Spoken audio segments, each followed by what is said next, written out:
सो hi everyone, तो welcome to the channel. और इस वीडियो में मैं आपको चैप्टर नंबर 4 जिसका नाम है बेसिस ऑफ अकाउंटिंग पूरा कंप्लीट चैप्टर्स करवाने वाला हूं। और you can say one shot के अंदर ये सारे हम लोग चैप्टर्स रिवाइज करने वाले हैं। इस चैप्टर में टोटल आपके 4 इलिस्ट्रेशंस है और यू कैन से 4 एग्जाम्पल्स भी दिए हुए हैं, साथ साथ में 5 अनसॉल्व क्वेश्चंस है। तो टोटल 9 क्वेश्चन वो सारे के सारे कवर कराएंगे आपको, और कंसेप्ट वाले जो चीजें हैं उसे भी मैं आपको अच्छे से समझाऊंगा। ठीक है, तो आइए स्टार्ट करते हैं। ये चैप्टर बहुत ही आसान है और बहुत ही छोटा सा चैप्टर है। ये हमारा पीडीएफ 10 पेज का है, तो इसके अंदर ये पूरा का पूरा illustrations, example, unsolved questions, concept सारे ऑलरेडी एक्सप्लेन किया हुआ है। अगर आपको पीडीएफ डाउनलोड करना है फ्री ऑफ कॉस्ट, तो टेलीग्राम चैनल का लिंक डिस्क्रिप्शन दिया है, वहां जाइए, वहां से आप डाउनलोड कर सकते हैं। ओके, तो ये जो चैप्टर नंबर 4 है ना, इसमें आपको 4 to 6 मार्क्स का क्वेश्चन आ सकता है आपके कौन से मिड टर्म के एग्जाम में, राइट। और एक क्वेश्चन जरूर रहेगा न्यूमेरिकल क्वेश्चंस। इस चैप्टर्स के अंदर हमें सिर्फ और सिर्फ 2 कंसेप्ट पढ़ना है। जो बेसिस ऑफ अकाउंटिंग होता है ना, वो 2 होता है, कैश बेसिस और एक अक्रूवल बेसिस होता है। एक होता है कैश बेसिस अकाउंटिंग सिस्टम, दूसरा होता है accrual basis of accounting system, right. अब सबसे पहले इसका हम लोग मीनिंग पढ़ लेते हैं। बेसिस ऑफ अकाउंटिंग का मीनिंग क्या है? तो the main object of accounting is to calculate profit and loss incurred by a business during the accounting period. अकाउंटिंग पीरियड का मतलब नॉर्मली हमारे लिए जहां पे भी अकाउंटिंग पीरियड ना बोले, हम ये मान के चलेंगे 12 मंथ्स का अकाउंटिंग पीरियड है, ऑल्सो नोन एज 1 ईयर, जिसे हम लोग 1 अप्रैल से लेके 31 मार्च तक कंसीडर करेंगे। नॉर्मली बिजनेस हमारा 1 अप्रैल से 31 मार्च वाला कंसीडर किया जाता है। इसे हम फाइनेंशियल ईयर भी बोलते हैं। ये चीजें आप ध्यान रख लीजिएगा। तो 1 साल बराबर 12 मंथ्स, जिसको हम लोग 1 अप्रैल से 31 मंथ, जनवरी से दिसंबर वाला मंथ नहीं होता बिजनेस में। Okay sir, also known as financial year या अकाउंटिंग ईयर। तो अकाउंटिंग पीरियड का मतलब ये, accounting period can be more than 12 months, can be less than 12 months, ये हो सकता है, बट 99% नहीं ये होता, कुछ नहीं देता है। तो अब ध्यान से देखिए, तो हमारा मेन पर्पज अकाउंटिंग का क्या होता है भैया? प्रॉफिट या लॉस निकालना होता है। तो जो प्रॉफिट या लॉस जो निकलता है ना, वो 2 तरीके से, एक कैश बेसिस, एक अक्रूवल बेसिस। अब याद रख लीजिए, ये भी 99% केसेस में तो अक्रूवल बेसिस ही चलता है। और जितनी भी कंपनीज अकाउंट को फॉलो करते हैं, कंपनीज एक्ट 2013 वाला जो भी बिजनेस है, बड़े बड़े बिजनेस ऑर्गेनाइजेशन जो होते हैं, प्राइवेट लिमिटेड, पब्लिक लिमिटेड, सारे को अक्रूवल बेसिस ही फॉलो करना होता है। सिर्फ छोटे मोटे जो बिजनेस वाले होते हैं ना, वही कैश बेसिस अकाउंटिंग फॉलो करते हैं, और एनपीओ वगैरह जो छोटा मोटा होता है, बस वही। ठीक है, तो ये तो कैश बेसिस और अक्रूवल। कैश बेसिस क्या होता है, ध्यान से सुनिए। कैश बेसिस सिस्टम वो सिस्टम है जिसमें हम ट्रांजैक्शंस रिकॉर्ड करते हैं ओनली कैश रिसीव्ड और कैश पेड। ओहो, सिर्फ कैश वाले रिसीव्ड और कैश जो पेमेंट होगी सिर्फ उसी को रिकॉर्ड करेंगे। चाहे वो कैश पेमेंट क्या हो, इसी साल में होना चाहिए, चाहे वो पहले एडवांस का क्यों ना पे किया हो। ठीक है, ये चीजें ध्यान रख लेना है। तो जो कैश आया उसे रिकॉर्ड कीजिए, जो कैश गया उसे रिकॉर्ड कीजिए। और प्रॉफिट या इनकम कैसे निकालेंगे? तो जो रिसीव हुआ है कैश यानी revenue, cash revenue minus cash expense, so simple. तो इसके की फीचर्स क्या क्या हैं? Income is recorded when cash received, expense is recorded when cash paid. हम रिकॉर्ड कैश और जब पे करेंगे और रिसीव करेंगे तभी रिकॉर्ड करना है। इनकम कब? जब वो हमें रिसीव हो गया। एक्सपेंस कब हम रिकॉर्ड करेंगे? जब हमने पे कर दिया। और इसमें आउटस्टैंडिंग, अक्रूड, प्रीपेड और एडवांस, ये चारों चीजों को इग्नोर किया जाता है या कंसीडर नहीं करते हैं। तो प्रॉफिट बराबर या यू कैन से इनकम बराबर cash receipts minus cash payment. अब सर ये 4 चीजें होती क्या क्या हैं? आउटस्टैंडिंग एक्सपेंस, आउटस्टैंडिंग एक्सपेंस का उल्टा प्रीपेड एक्सपेंस, फिर अक्रूड इनकम और इनकम रिसीव्ड इन एडवांस या एडवांस इनकम। अब यहाँ पे ध्यान रख लेना, आउटस्टैंडिंग को, आउटस्टैंडिंग जो है ना, उसे हम लोग अक्रूड वर्ड भी बोलते हैं, बट एक्सपेंस के लिए आउटस्टैंडिंग वर्ड होता है और इनकम के लिए अक्रूड। कई बार अगर आउटस्टैंडिंग इनकम लिखा हो ना, तो भी टेंशन मत लेना कि अरे सर ये क्या आउटस्टैंडिंग लिख दिया, अक्रूड होना चाहिए। आप मान के चलना आउटस्टैंडिंग अक्रूड एक ही चीज होती है। क्वेश्चन में कुछ भी लिख सकता है, बट नॉर्मली लिखना ये चाहिए, वो आपको बता रहा हूं। फिर ऐसी प्रीपेड एक्सपेंस होता है और इनकम के लिए एडवांस इनकम बोलते हैं, बट कई बार प्रीपेड एक्सपेंस को, ठीक है, एडवांस एक्सपेंस भी बोल सकता है, ठीक है, या प्रीपेड इनकम भी बोल सकता है, तो उससे कोई फर्क नहीं पड़ता, हमारे लिए सेम। अब यहां पे सुनना, आउटस्टैंडिंग एक्सपेंस का मतलब क्या होता है आपको समझिए। Electricity bills payable, payable word लग गया, या आउटस्टैंडिंग जैसे हमने सैलरी पे करना है। अब सुनो, हमारे ऑफिस में बहुत सारे स्टाफ हैं, काम कर रहे हैं, उसको हर महीने हम सैलरी दे देते हैं। अब मान लीजिए किसी एक महीने में हमने कहा भाई तेरे को सैलरी अगले महीने देंगे, इस बार पैसे नहीं है, तो यानी कि उसे हम बोलते हैं आउटस्टैंडिंग एक्सपेंस। और अगले महीने दूंगा मतलब मेरे लिए लाइबिलिटीज बन जाएगी, फ्यूचर में वी हैव टू पे। तो हमारे लिए लायबिलिटीज है, तो इसलिए आउटस्टैंडिंग एक्सपेंस क्या होता है, लायबिलिटीज के अंदर आता है, लायबिलिटीज कहलाता है। आगे जेनरेटिव में भी काम आएगा आगे के, ये बहुत ही ज्यादा इंपॉर्टेंट कंसेप्ट बताने वाला हूँ, क्लास 11 प्लस 12 और आगे में भी काम आएगा, कई सारे चैप्टर्स में काम आएगा, बहुत सारे, इसको अच्छे से पढ़ लीजिए। कई बच्चों को पूरी साल खत्म हो जाता है, ये नहीं पता होता ये होता क्या है आउटस्टैंडिंग एडवांस प्रीपेड, इसको अच्छे से समझ के जाइए, बहुत इंपॉर्टेंट। तो आउटस्टैंडिंग एक्सपेंस का मतलब समझ आ गया कि अगर कोई चीजें हमारा बकाया है, हमें पे करना है फ्यूचर में, एक्सपेंस है मतलब वी हैव टू पे, तो लायबिलिटीज कहलाएगा। इसी का उल्टा होता है प्रीपेड एक्सपेंसेस। अगर मान लो मैं इंश्योरेंस करवाता हूँ स्टॉक्स वगैरह का, तो हर साल इंश्योरेंस, मान लीजिए हमने क्या किया 10-12 महीने का, 2 साल का या 15 महीने का हमने पेमेंट इकट्ठा इंश्योरेंस का कर दिया एडवांस में, तो हमारे लिए एसेट बन जाएगा। अब हमें फ्यूचर में पे करने की जरूरत नहीं है, उससे हमें फ्यूचर में इकोनॉमिक बेनिफिट मिलेगा, तो हमारे लिए एडवांस यानी कि प्रीपेड एक्सपेंस कहलाता है। Expenses paid in advance for future period. Outstanding expenses that expenses due but not paid, due but not paid या due but not yet paid का मतलब भी आउटस्टैंडिंग होता है। और अक्रूड इनकम, तो आउटस्टैंडिंग एक्सपेंस वैसे अक्रूड है। अब देखिए, अब मान लो मेरे को इंटरेस्ट हर महीने मिलता है किसी से, और किसी महीने उसने इंटरेस्ट दिया नहीं, मेरे को रिसीव नहीं हुआ, हमने कहा भाई कोई बात नहीं अगले महीने दे दियो, तो वो बंदा अगले महीने मेरे को देगा, ठीक है ना, तो हमारी वो इनकम है, तो इनकम है इसलिए वो हमारी एसेट्स है, वो अक्रूड इनकम है क्योंकि हमने इनकम ऑलरेडी अर्न कर लिया, उससे हमें लेना बाकी है, ठीक है ना। तो income that has been earned but not yet received that is called आपका अक्रूड इनकम। इसको कई बार आउटस्टैंडिंग भी बोल दिया जाता है, तो वर्ड याद रख लीजिएगा। और इनकम रिसीव्ड इन एडवांस, मान लीजिए हमें क्या करना है, रेंट मेरे को किसी से मिलता है और उस बंदे ने 2-3-4 महीने का रेंट एक्स्ट्रा ऑलरेडी पे कर दिया मेरे पास, तो अगर आगे के महीने में वो नहीं रहेगा तो मेरे को वापसी उसको पैसे दे देना पड़ेगा, क्योंकि हमारे लिए लायबिलिटीज है, उसको रहना पड़ेगा। नहीं, हमने एक्स्ट्रा पहली पेड ले लिया ना एडवांस में, तो ये हमारी लायबिलिटीज होता है। और income receive before it earned that is called advance income, इसका डेफिनेशन लिख दिया है। और ये मैंने आप 4 चीज याद रख लीजिएगा। पहला याद है, अगर आउटस्टैंडिंग एक्सपेंस क्या है, हमारी लायबिलिटीज हो जाती है, फ्यूचर में हमें पे करना है, हमारा बकाया है, तो इसका उल्टा क्या हो जाएगा, प्रीपेड एक्सपेंस एसेट्स हो जाएगा। और आउटस्टैंडिंग एक्सपेंस और अक्रूड इनकम, ये इनकम है ये एक्सपेंस है, तो अक्रूड या आउटस्टैंडिंग, तो आउटस्टैंडिंग एक्सपेंस लायबिलिटीज है, तो अक्रूड इनकम एसेट्स हो जाएगा और ये आपका लायबिलिटीज हो जाएगा एडवांस इनकम। अब आगे बढ़ते हैं, कैश बेसिस हम लोग पढ़ रहे थे। कैश बेसिस का मतलब क्या होता है, कैश बेसिस में सिर्फ कैश रिसीव्ड और cash payment during the accounting year record करते हैं। इसके कुछ एडवांटेज और डिसएडवांटेज है, जो कि ना के बराबर पूछता है, मीनिंग वगैरह पूछ सकता है। और मीनिंग क्या, मेनली एक क्वेश्चन न्यूमेरिकल पूछेगा, तो हमें सब चीज समझने के लिए एडवांटेज डिसएडवांटेज याद रख लेना, क्या पता पूछ दे एमसीक्यू में।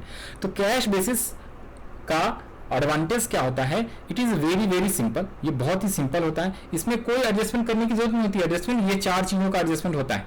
अक्रूवल में 4 चीजों को प्लस माइनस करते हैं, आउटस्टैंडिंग को प्लस और एडवांस को माइनस करना होता है अक्रूवल में।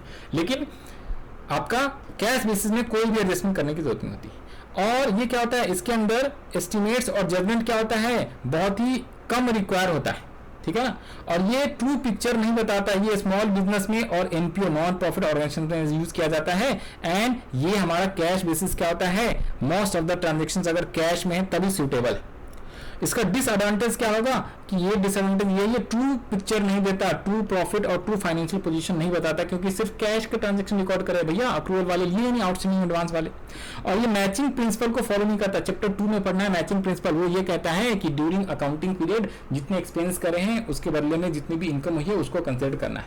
लेकिन कैश बेसिस तो कहता है भैया कभी कभी कैश मिले, इस साल मिला है ना तो रिकॉर्ड कर लो, अगर कैश में नहीं मिला है तो रिकॉर्ड मत करो, तो मैचिंग प्रिंसिपल हुआ ही नहीं, तो इसलिए मैचिंग प्रिंसिपल कैश नहीं फॉलो करता है।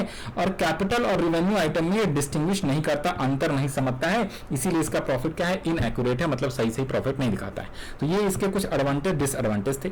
और मीनिंग कैश बेसिस के ऊपर समझाया आपको कि जिसमें सिर्फ कैश के ट्रांजेक्शन रिकॉर्ड किया जाता है, इसके कुछ की फीचर्स हैं, ठीक है ना। और profit equals to cash receipts minus cash payment, और ये आपके इंपॉर्टेंट टर्म्स थे 4। ओके सर, अब इसके बेसिस पे एक क्वेश्चन है अपना, जैसे सर देखिए ये क्या है, कैश बेसिस इलिस्ट्रेशंस, आपके बुक में ये सेम इलिस्ट्रेशंस मिलेगा, आपके बुक में ये सेम इलिस्ट्रेशन मिलेगा, इलिस्ट्रेशन नंबर 1 कैश बेसिस वाला।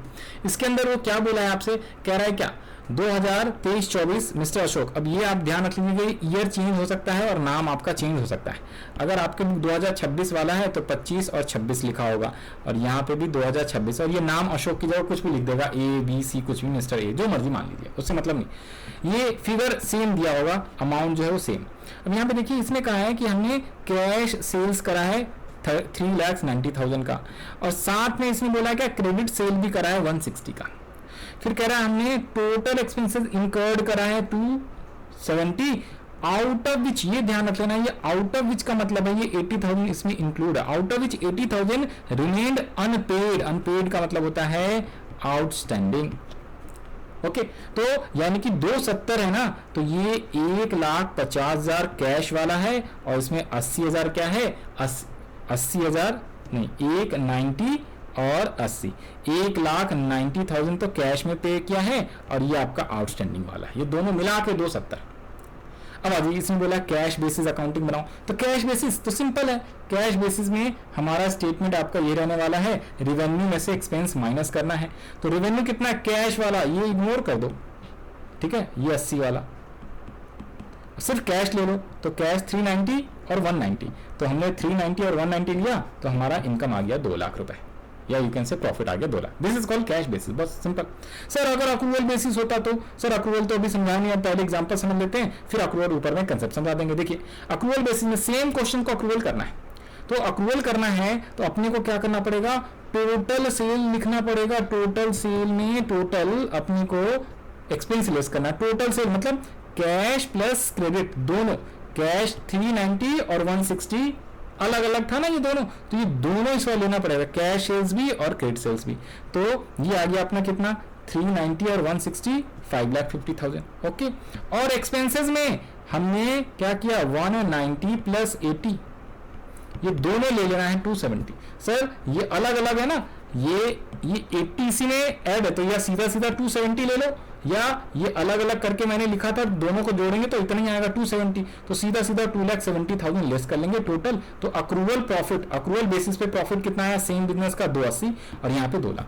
यानी कि कैश बेसिस कहता है सिर्फ कैश को कंसीडर करेंगे, सिर्फ कैश को, और अक्रूवल वाला कहता है अक्रूवल बेसिस मतलब आउटस्टैंडिंग एडवांस सबको कंसीडर करके फिर एडजस्टमेंट करके प्लस माइनस करके फिर निकालना प्रॉफिट। तो accrual basis exact accurate profit बताता है, कैश बेसिस एक्चुअल और एक्यूरेट पोजीशंस ऑफ प्रॉफिट सही से नहीं बताता है। ठीक है, तो अब आ जाते हैं अक्रूवल बेसिस को कंसेप्ट समझा दो, बहुत ही आसान सा है, एकदम छोटा सा है चैप्टर्स, तो बहुत ही जल्दी हम लोग निपटा लेंगे। आइए अक्रूवल का पहले एक इलस्ट्रेशंस करा दिया मैंने ऑलरेडी, 1 भी करा दिया, 2 भी, कैश बेसिस समझाया, कैश बेसिस का इलस्ट्रेशन कराया, अक्रूवल बेसिस का इलस्ट्रेशन एक पहले करा दिया है, अभी बड़े वाले क्वेश्चंस और आने हैं, उसके पहले जरा कंसेप्ट समझ ले।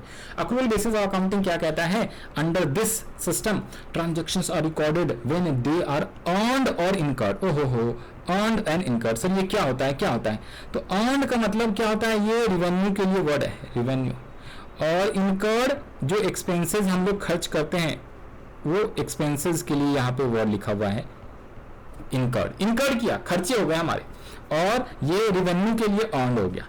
तो अगर अर्न कर लिया है तो आपको रिकॉर्ड करना, अर्न मतलब कैश में मिले चाहे नहीं, भैया 12 महीने हो गए टोटल, हमने सेल पूरे 12 महीने में करे, कुछ कैश में करे, कुछ उधार में, कैश सेल्स क्रेडिट सेल्स, तो कैश सेल्स भी लेना है, क्रेडिट सेल्स भी ऐड करना है। और एक्सपेंसेस जैसे हमने सैलरी पे किया एक्चुअली में, कुछ आउटस्टैंडिंग है तो आउटस्टैंडिंग को भी और जो एक्चुअली पे किया दोनों को कंसीडर करना है, ठीक है ना, तो दोनों यहाँ पे आएगा, आई बात में। ओके, तो ये है आपका क्या, इनकर्ड और अर्न्ड। और ये आगे लिखा है वेदर कैश इज रिसीव्ड और not paid, whether cash is received और पेड और नॉट। की फीचर्स क्या है, income is recorded when earn, expenses recorded when incurred, और इट आल्सो इंक्लूड्स 4 चीजें, तो कैश बेसिस में 4 चीजें नहीं होता, यहाँ पे हमें एडजस्ट करना पड़ेगा, आउटस्टैंडिंग को दिया रहेगा तो प्लस, प्रीपेड को माइनस, अक्रूड दिया रहता है तो प्लस, और एडवांस दिया रहेगा तो माइनस, ये आपको अभी आगे फॉर्मूला में आएगा, ठीक है। और बेस्ड ऑन क्या है, ये देखिए, ये रिवेन्यू रिकॉग्निशन प्रिंसिपल पे बेस्ड है और मैचिंग प्रिंसिपल पे बेस्ड है। ये प्रिंसिपल आपको चैप्टर नंबर 3 में पढ़ना था, टोटल 10-11 प्रिंसिपल है, 3 अजम्पशंस है, ठीक है, वहां पे चैप्टर नंबर 3 में, उसको भी पढ़ के देगा अच्छे से। और अंडर कंपनीज एक्ट ये रिक्वायरमेंट होता है, अंडर कंपनीज एक्ट 2013 में जितने भी अकाउंट्स वगैरह प्रिपेयर करते हैं कंपनी, जितनी भी होती है ना, बड़ी बड़ी और छोटी कंपनी, प्राइवेट लिमिटेड पढ़ लो, सारी कंपनी, तो उन सबको ये अक्रूवल बेसिस ही फॉलो करना होता है। और आज के डेट में 99% जो बिजनेस है ना वो अक्रूवल बेसिस फॉलो करता है, कैश बेसिस नहीं करता।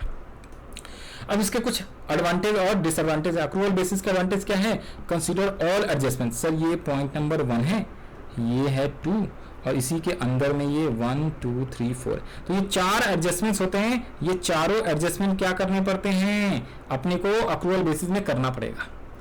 और ये क्या है, ये वाइडली एक्सेप्टेड प्रिंसिपल है, वाइडली एक्सेप्टेड मतलब सारे business 99% business, because revenue recognition और आपका मैचिंग प्रिंसिपल पे बेस्ड होता है, और साथ में ये exact true picture of profit and financial positions आपको बताता है। तो एक ये तीसरा वाला एडवांटेज है।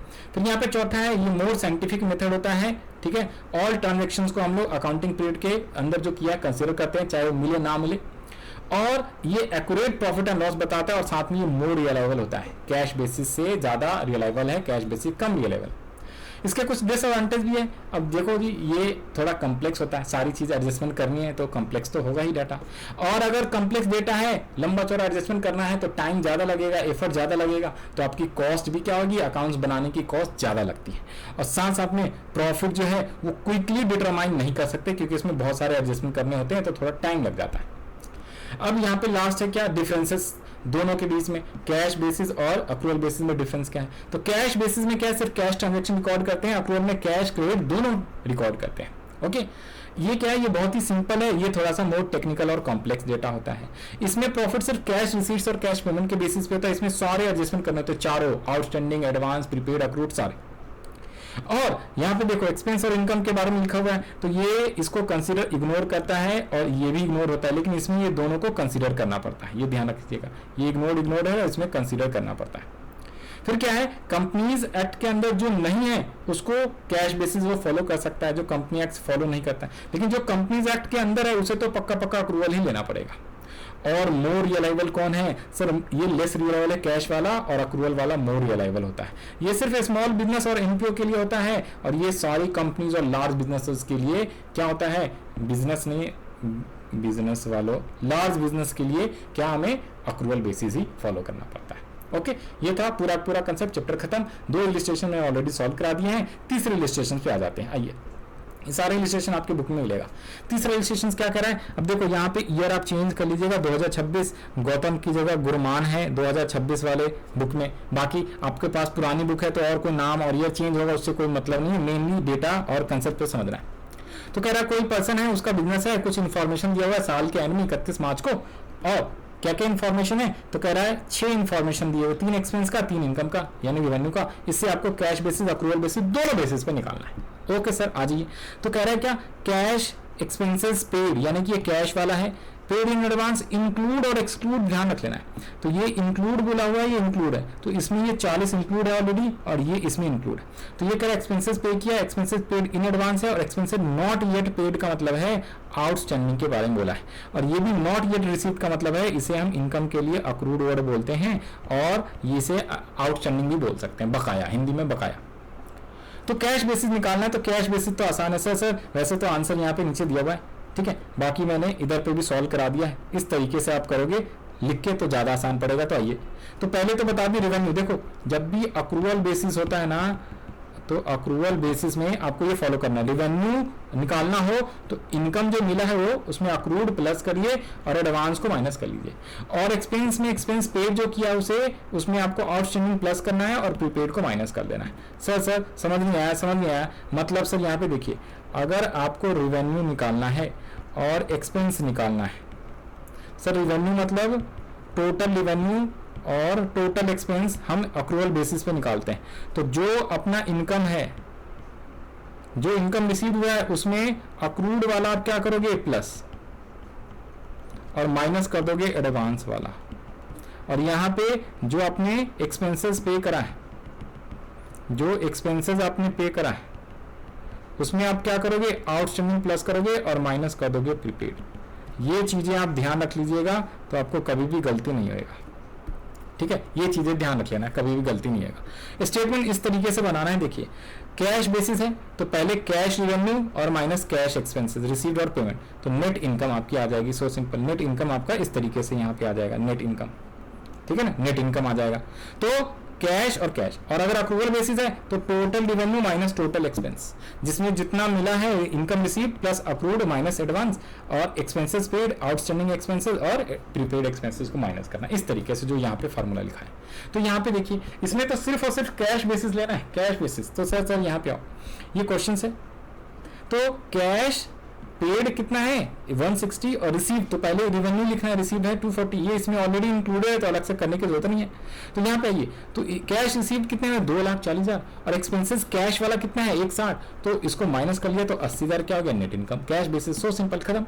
अब अपने को अक्रूवल बेसिस निकालना है, तो अक्रूवल बेसिस में देखिए ये 240 तो है इनकम, इसमें ये ऑलरेडी इंक्लूड है तो अलग से यहाँ पे लिखने की जरूरत नहीं है, इनकम रिसीट अलग से होता तो ये क्या करना होता है आपको कंसिडर करते हैं। अब इसमें ऑलरेडी से इंक्लूडेड है तो इसमें इंक्लूड है और चूंकि एडवांस है तो इसे हमें क्या करना पड़ेगा माइनस एडजस्ट करना पड़ेगा, क्योंकि उसमें इंक्लूड एडवांस को हमें लेते नहीं है। और ये आउटस्टैंडिंग है तो इसे अपने को प्लस करना है। तो आ जाइए, तो हमने क्या किया यहाँ पे 2,40,000 सर 10 और बढ़ा दो 2,40,000 2,40,000 में 2,40,000 में 24,000 पहले अक्रूवल वाला लिख दिया और फिर 30,000 एडवांस वाला माइनस किया तो 2,34,000 रुपए आ गया। अब total expense same, total expense में ये इंक्लूड है तो हमें एडवांस वाला लेना नहीं होता माइनस और आउटस्टैंडिंग वाला प्लस करना होता है। तो 1,60 में 40 माइनस करेंगे और 20 प्लस कर लेंगे, तो 1,60 में 20,000 प्लस कर दिया और 40,000 माइनस कर दिया। क्यों किया? क्योंकि बताया ना अक्रूवल का फॉर्मूला ये होता है, अक्रूवल बेसिस पे जब हमें टोटल रेवेन्यू निकालना होता है तो इनकम जो रिसीव हुआ वो उसमें अक्रूड इनकम प्लस और माइनस एडवांस करना है। टोटल एक्सपेंस के लिए एक्सपेंसेस जो पे किया हुआ उसमें आउटस्टैंडिंग एक्सपेंसेस प्लस और प्रीपेड को माइनस करना होता है। तो इसलिए हम ये कर रहे हैं। तो ये आज ये एक्सपेंसेस पे 1,60 प्लस इसमें आउटस्टैंडिंग किया और माइनस कर दिया 40,000। सर ये पहले माइनस कर लो बाद में प्लस कर लो, उससे कोई फर्क नहीं पड़ता, ठीक है ना। प्लस माइनस आप आगे पीछे कर लीजिएगा, आंसर में सेम इतना अमाउंट आएगा 140 और ये नेट इनकम 94,000 आ जाएगा। ये मेन आना चाहिए सेम, ठीक है ना, ये आना चाहिए मेन सेम। ये चीजें आपको ध्यान रख लेनी, ओके। तो ये आपका सेम आएगा, बस ये चीजें याद रखनी। तो ये है आपका क्वेश्चन 3 का सॉल्यूशन, इलिस्ट्रेशन 3 का सॉल्यूशन, कैश बेसिस और अक्रूवल बेसिस। आई होप अब आपको ये मैंने लिख के दिखाया, आप रजिस्टर में इस तरीके से आप लिख के करो तो आपको प्रैक्टिस होगा और आपको और अच्छे से चैप्टर समझ में आएगा। वैसे तो आपके इलिस्ट्रेशंस का आंसर्स ऑलरेडी बुक में दिया हुआ है, बट आगे चल के मैं 5 अनसॉल्व क्वेश्चन है उसको भी सॉल्व कराऊंगा। तो एक फॉर्मेट स्टैंडर्ड बना दिया, इस तरीके से आप सारे क्वेश्चन आसानी से सॉल्व कर सकते हो और आपको आसान लगेगा।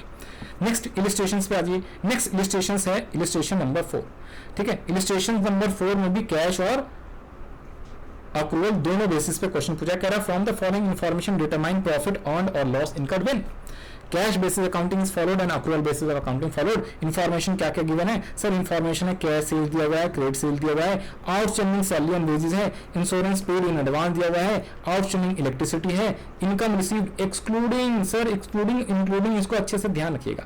Excluding income received in advance, इसी में बच्चे कंफ्यूज होते हैं और कुछ नहीं, बाकी तो सब आसान है, अभी आपको समझाएंगे, एक्सप्लेन करेंगे। इनकम रिसीव्ड इन एडवांस है, income on but not receive, income on ये अक्रूड वाला है, ठीक है, ये अक्रूड वाला है। आई कह रहा कैश परचेज दिया हुआ है, क्रेडिट परचेज दिया हुआ है, सैलरी पेड है, एक्सपेंसेस पेड है और इंक्लूडिंग प्रीपेड। तो यहाँ पे देखिए, यहाँ पे भी इंक्लूड, ये एक्सक्लूड है, ये इंक्लूड है। अच्छा मतलब सर यहाँ पे देखो, ये जो इंश्योरेंस एडवांस में था, एडवांस में 2500, ये एडवांस वाला इसमें क्या है ऑलरेडी इंक्लूड है। ये कह रहा है ना प्रीपेड इसी 10 में इंक्लूड है। ये 10,000 क्या है 7,500 और 2,500, मतलब सर हमें इंश्योरेंस प्रीमियम हमने पे किया है, एडवांस का 2,500 पे किया और जो करंट ईयर का है वो 7,500 पे भी किया, तो दोनों मिला के ये 10,000 है, करें इंक्लूडिंग, तो ये 2,500 ये ऊपर वाला है और बाकी के 7,500 है, तो टोटल मिला के 10,000 आया। ये समझना है हमें, क्योंकि आगे के कैलकुलेशन में ये काम आएगा, ठीक है। और यहाँ पे जो ये इनकम है, income receive exclude income on in advance, तो ये अलग से 5,000 और ये इनकम रिसीव इन एडवांस दिया हुआ है 10,000, तो ये इसमें इंक्लूड नहीं है, अलग से एक्सक्लूड है। ये दोनों अलग अलग है, ये 4,000 5,000 नहीं कर देना, ये टोटल मिलाएंगे तो 5,000 + 1 6,000 हो जाता, 6,000 लिखता और इंक्लूड कहता तब हम मानते। तो ये अलग है, इसमें कोई कंफ्यूजन ही नहीं है, मेन ये वाला जिसमें इंक्लूड लिखा हुआ है, ठीक है सर, समझ में आता है। अब आ जाइए इसका सॉल्यूशंस। सर सॉल्यूशंस बहुत ही आसान है, ये रहा। तो सबसे पहले हम लोग कैश बेसिस करेंगे, तो कैश बेसिस में वही लिखेंगे रेवेन्यू कैश वाला और कैश वाला एक्सपेंस, इसमें कई सारे हैं तो यहाँ पे नीचे ऐड करने के लिए यहाँ पे मैंने ये बना दिया है, ठीक है। तो सबसे पहले हम लोग क्या करेंगे, सबसे पहले हम लोग क्या करेंगे कैश सेल्स लिख लेंगे। सर यहाँ पे कैश सेल्स लिख लीजिए, थोड़ा सा और सही से लिख देते हैं, कैश सेल्स और ये रिसीव्ड वर्ड है, ठीक है ना, इनकम रिसीव्ड है, इनकम रिसीव्ड। तो पहले तो हमने क्या किया, रेवेन्यू लिखना कैश बेसिस पे। तो सर यहाँ पे कौन कौन सा अमाउंट लिखेंगे, एक तो अपने को सेल हुआ है कैश 5 लाख रुपए का, तो हमने यहाँ पे लिख लिया 5 लाख रुपए।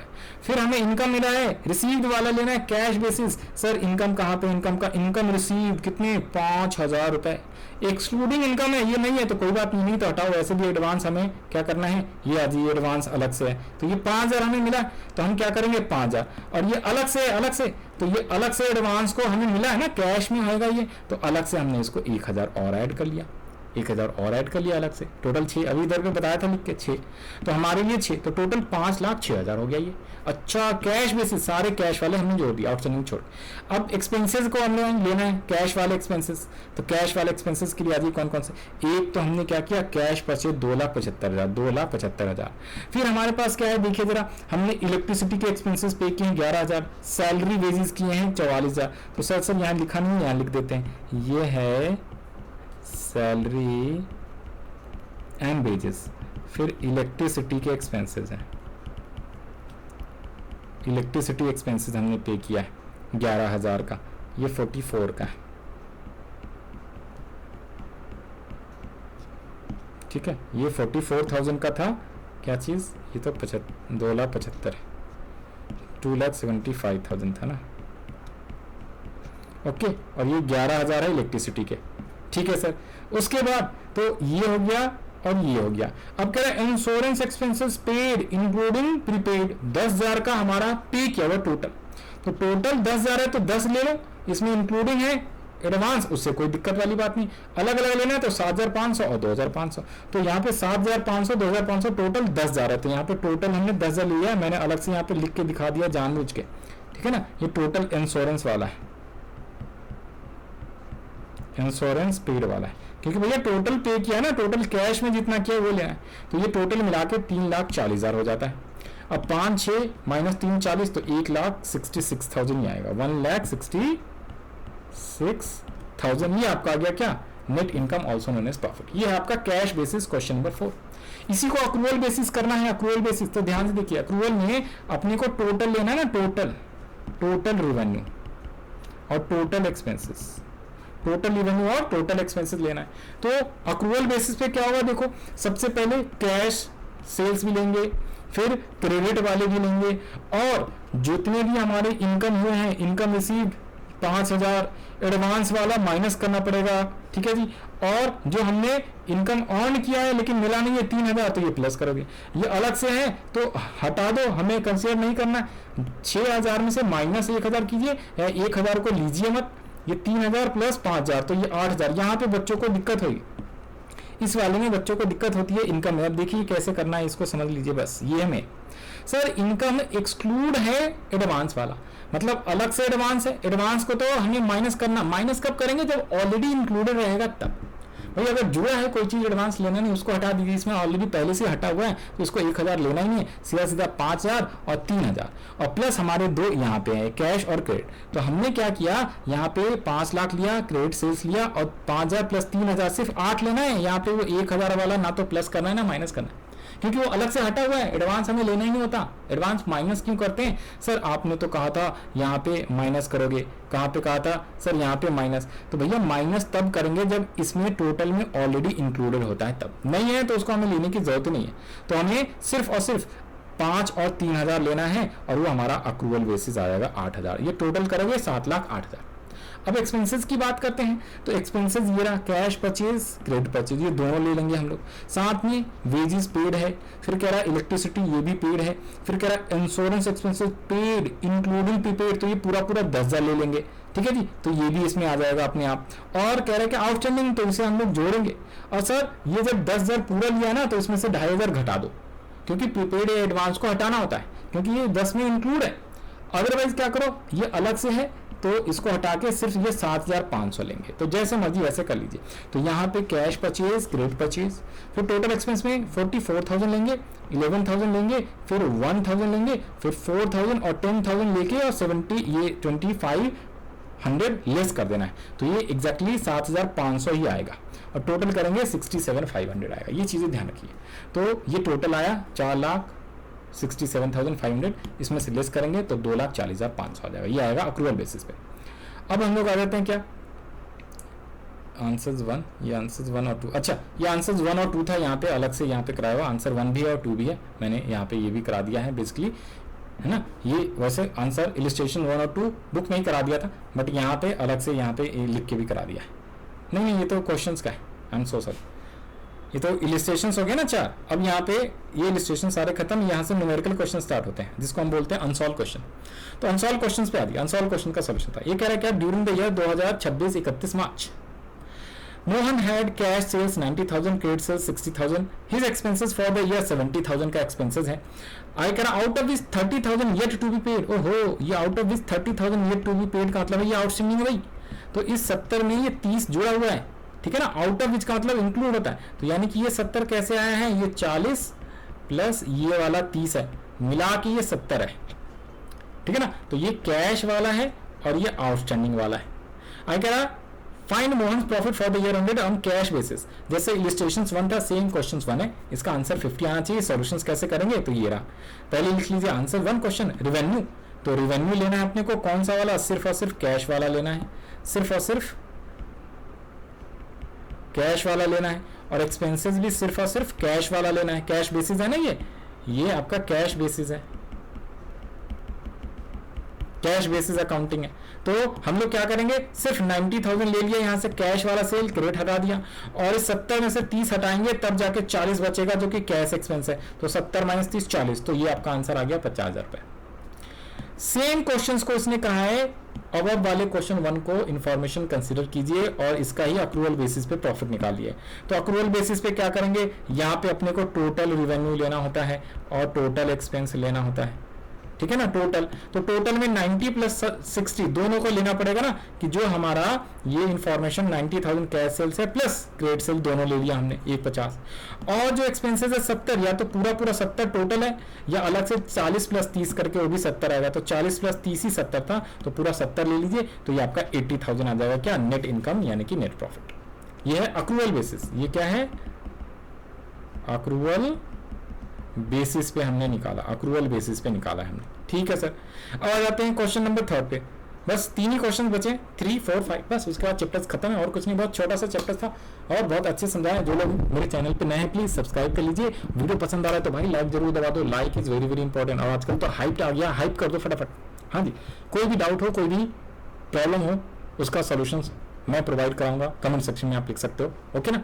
तो आइए साथ साथ में अपने दोस्तों के साथ शेयर कर देना भाई। अगर आपको ये पीडीएफ चाहिए सेम सॉल्यूशंस वाला, आपको कहाँ पे मिलेगा, टेलीग्राम चैनल पे, लिंक डिस्क्रिप्शन में दे दिया है, ओके। वहाँ पे और भी नोट्स वगैरह बहुत सारे मिल जाएंगे।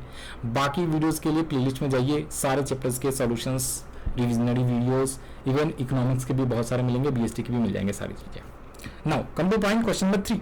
In the financial year 25-26 Shiva on the total revenue of 3,45,000, out of this 2,35,000 was received, total expenses paid by him were 2,20,000, out of which 10,000 relate to 2026-27 expenses of 15,000 still outstanding. Ascertain Shiva's income for 25-26 as per cash basis and accrual। इस बार दोनों पूछा। अब यहाँ पे देखो, ये total revenue की बात कर रहा है 3,45,000, और कह रहा आउट ऑफ विच का मतलब इसी में से 2,35 जो है ना वो रिसीव्ड हो चुके हैं, तो ये कैश वाला है, मतलब ये कैश वाला है और ये आपका टोटल है।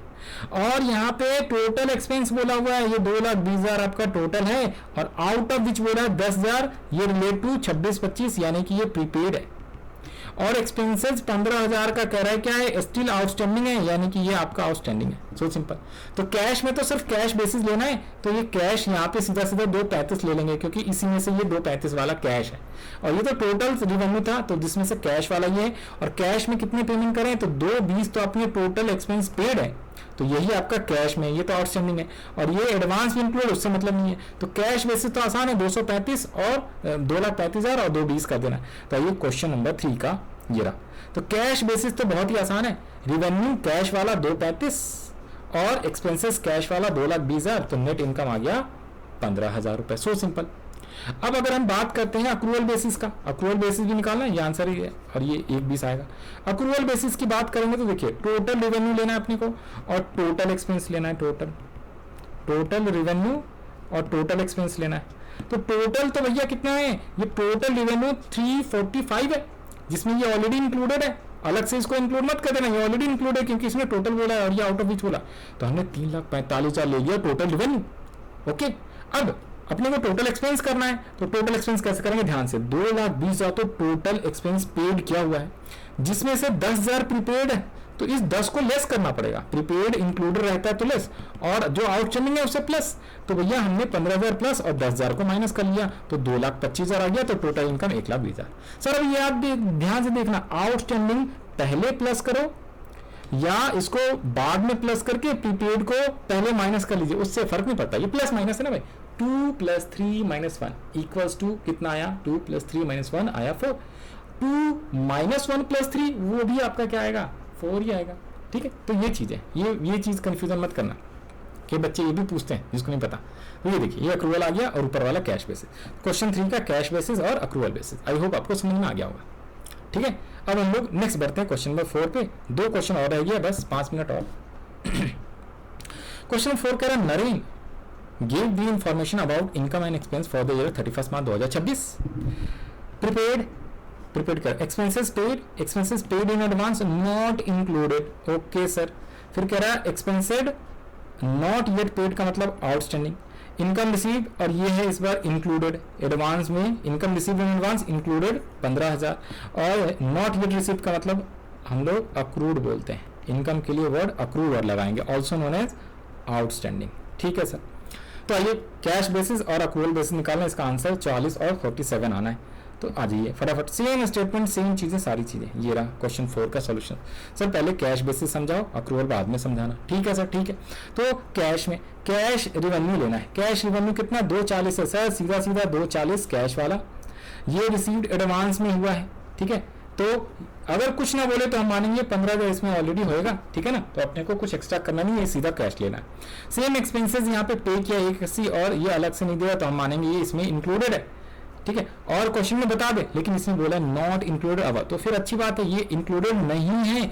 अगर कुछ नहीं बोलता तो यहाँ इंक्लूडेड ऑलरेडी दे दिया, आगे क्वेश्चन आएगा उसमें कुछ नहीं बोलेगा तो हम मानेंगे सब चीज इंक्लूड, लेकिन जब बोल दिया है ना ये नॉट इंक्लूडेड, तो ये अलग से, ये इंक्लूडेड है तो ये इसमें इंक्लूडेड है, इसको कुछ करना नहीं है, तो टोटल हमारा कैश ये आ जाएगा रिवेन्यू, और इसमें ये दोनों को कंसीडर करना होगा टोटल एक्सपेंसेस पेड, क्योंकि ये अलग अलग दिया हुआ है, तो दोनों मिलाएंगे, दोनों हमने पे किया है, ये भी पे ये भी एडवांस में, तो कैश में ये दोनों पे किया है, तो हम लोग क्या लिखेंगे 240 - 2 180 + 20, तो 40,000 रुपए आपका नेट इनकम कैश बेसिस पे आ गया। Net income also known as profit. Okay, ठीक है, समझ में आया? हाँ सर। नेक्स्ट आते हैं अक्रूवल बेसिस वाला, यही सेम क्वेश्चन अक्रूवल बेसिस। अब देखिए, अब टोटल अपने को क्या लेना है रिवेन्यू, तो टोटल रिवेन्यू कैसे करेंगे, देखो ये 2,40,000, ये 15,000 तो ऑलरेडी इसमें इंक्लूड है, तो इसे हम लोग क्या करेंगे, ये ऑलरेडी इंक्लूड है एडवांस का, तो इसे हमें नहीं लेना है, इंक्लूड है तो इसमें से इसको घटाना पड़ेगा बल्कि, और ये आउटस्टैंडिंग वाला जोड़ना पड़ेगा। तो हमने क्या किया, टोटल रिवेन्यू 240 + 12 - 15 2,37,000। ठीक है ना, क्यों किया, क्योंकि ये आपका क्या है अक्रूड वाला है और ये आपका प्रीपेड यानी कि एडवांस वाला है, राइट। और सर यहाँ पे लिख दो जरा, ये अक्रूड वाला है और ये क्या है एडवांस में आपने पे किया है, इसीलिए एडवांस में रिसीव किया है। अब एक्सपेंस के लिए तो ये 3 में से एक्सपेंस कंसिडर करना है। अब ये पे किया है 180, ये इंक्लूड नहीं है तो अलग से और पे किया है, तो इसको हम लोग नहीं लेंगे, इंक्लूड होता तो माइनस करते हैं, लेकिन ऑलरेडी हटा हुआ है तो इसको कुछ नहीं करना, 180 लेना है, इसी में कंफ्यूज होते हैं बच्चे। और आउटस्टैंडिंग है तब तो इसको तो हमें प्लस करना है, तो 180 + 10 कीजिएगा, तो 180 + 10, ये सर प्रीपेड एडवांस वाला माइनस क्यों नहीं किया, क्योंकि ऑलरेडी पहले से ही माइनस इसमें है ही नहीं, होता तभी तो माइनस करते, ये बात। 337 190, तो आ गया आपका 47,000 नेट इनकम अक्रूवल बेसिस। ये दोनों आ गया क्वेश्चन 4 का सॉल्यूशन, कैश बेसिस और अक्रूवल बेसिस, सो सिंपल। और लास्ट क्वेश्चन हम लोग करने वाले हैं क्वेश्चन नंबर 5 इस वाले चैप्टर्स का, बस उसके बाद चैप्टर खत्म है। लगभग 40 से 45 मिनट में मैंने ये पूरा चैप्टर्स आपको वन शॉट में कंसेप्ट के साथ साथ 4 इलिस्ट्रेशंस और 5 क्वेश्चंस अनसॉल्व थे वो सारे कराएं। तो जो लोग, जो भाई लोग, जो बहन लोग नए हैं चैनल पे, प्लीज सब्सक्राइब कर लीजिए और वीडियो को सब्सक्राइब कर देना है, ज़्यादा से ज़्यादा दोस्तों के साथ शेयर कर लीजिए, ग्रुप में शेयर कर लीजिए वीडियो को। भैया चैनल को थोड़ा सा ग्रो कराना है अपने को और सपोर्ट आपका चाहिए। फिर देखो मैं सारे चैप्टर, सारी चीज़ें, सब चीज़ फ्री करा दूंगा इसी चैनल पे। नोट्स वगैरह के लिए टेलीग्राम चैनल पे चले जाइए, ठीक है, वहाँ पे आपको मिल जाएगा। और इस वीडियो को हाइप जरूर कर देना भाई, हाँ जी, कोई भी डाउट्स हो कमेंट सेक्शन में लिखिए। और सभी बच्चों को मेरा ऑल द बेस्ट है जो लोग एग्जाम की तैयारी कर रहे हैं, हाफ ईयरली, फाइनल ईयर का या यूटीज वगैरह का। कोई भी डाउट हो व्हाट्सएप नंबर भी है, वहां पे आप टेक्स्ट कर सकते हो मेरे को। नाउ क्वेश्चन नंबर 5 और last question, Pawan provide the following information regarding his income and expenses for the year ended 31 March 2026। Particular दिया हुआ एक्सपेंसेस पेड, एक्सपेंसेस प्रीपेड और आउटस्टैंडिंग, और कह रहा है income received, income received in advance और on but not receive. तो ये आपका हो गया अक्रूड और ये आपका हो गया आउटस्टैंडिंग या प्रीपेड। और ये इसमें इंक्लूड है कि नहीं ये बताया नहीं, तो हमें अज्यूम क्या करना होता है, अज्यूम ये करना होता है कि ये सारे के सारे क्या हैं, इंक्लूडेड है, सारे के सारे इंक्लूडेड इसमें भी और इसमें भी। ओके, सेम आपको इनकम या प्रॉफिट निकालना है कैश और अक्रूवल बेसिस। तो आज ये solutions of question number 5। Question number 5 का सॉल्यूशंस कैश बेसिस कैसे करेंगे। तो सर कैश बेसिस में सबसे पहले कैश रिवेन्यू को कैश एक्सपेंस से माइनस करना है। तो कैश वाला कितना है, 1,20,000 कैश में है और 80,000 माइनस है, ये ऑलरेडी इंक्लूडेड है, तो हमें अलग से प्लस करने की जरूरत नहीं है। तो बहुत ही आसान, सीधा सीधा 1,20 माइनस 80, 40,000 रुपए क्या हो गया आपका प्रॉफिट। 1,20 माइनस 80, सीधा सीधा आपको क्या करना है, रिवेन्यू कैश वाला और माइनस ये आपका एक्सपेंसेस कैश वाला माइनस कर दिया, तो बहुत ही आसान है 40,000। अब हमें अक्रूवल बेसिस करना है, अक्रूवल बेसिस आ गई है, तो अक्रूवल बेसिस बहुत ही आसान है। इस बार हमें क्या करना होगा, ये जो इनकम रिसीव किया है 1,20, इसमें हमें आउटस्टैंडिंग को प्लस करना है और ये माइनस कर देना है एडवांस वाला। अच्छा सर ठीक है, तो 1,20 प्लस 12,000 माइनस एडवांस 15,000, तो 1,17,000। और एक्सपेंसेस में सेम, ये 80 है, ये प्रीपेड ऑलरेडी इसमें इंक्लूड है, तो इसे हमें माइनस करना है और ये आउटस्टैंडिंग को प्लस कर देना है। So simple. तो यहाँ पे 80,000 प्लस आउटस्टैंडिंग माइनस 20,000 प्रीपेड, तो 70,000, इन दोनों का डिफरेंस किया तो 47,000 नेट इनकम आपका आ गया। यह है अक्रूवल और cash basis question number 5। So simple. 40 और 47, क्वेश्चन 4 5 दोनों का सॉल्यूशंस का अमाउंट जो है आंसर्स में सेम आता है, क्वेश्चन अलग अलग है। ओके, तो ये था आपका फाइनल चैप्टर नंबर 4 का क्या है, पूरा complete revision, one shot revision एकदम, illustrations on solve questions with आपका कंसेप्चुअल क्लैरिटीज। तो ये चैप्टर्स बहुत छोटा सा था और बहुत ज्यादा इंपॉर्टेंट नहीं होता, बट हाँ एग्जाम पॉइंट ऑफ व्यू से हाफ ईयरली में आपके एक क्वेश्चन जरूर आने हैं 3-4 नंबर का, तो उसके लिए प्रिपेयर होकर जाइएगा। और अक्रूवल और कैश बेसिस सिस्टम अच्छे से समझ के जाना है, आगे लास्ट चैप्टर्स में भी काम आएगा, क्लास 12 में भी कई जगह पे काम आता है, थियोरेटिकल क्वेश्चन एक आ जाता है, ठीक है ना। तो इसी के साथ bye bye, all the best to all of you. हम लोग मिलेंगे नेक्स्ट वीडियो में नेक्स्ट चैप्टर के साथ। बाकी आप प्लेलिस्ट में जाके इकोनॉमिक्स के भी, बीएसटी के भी और अकाउंट्स के कई सारे चैप्टर्स के क्वेश्चंस आंसर्स ऑन सॉल्व वाले, जो टी.एस. ग्रेवाल, संदीप गर्ग सर की बुक के जितने भी क्वेश्चंस हैं, माइक्रो हो, स्टैट्स हो, सबके मैंने कराए हुए हैं, वहां पे मिलेगा आपको, नोट्स मिलेगा, चैप्टर का रिवीजन भी मिलेगा।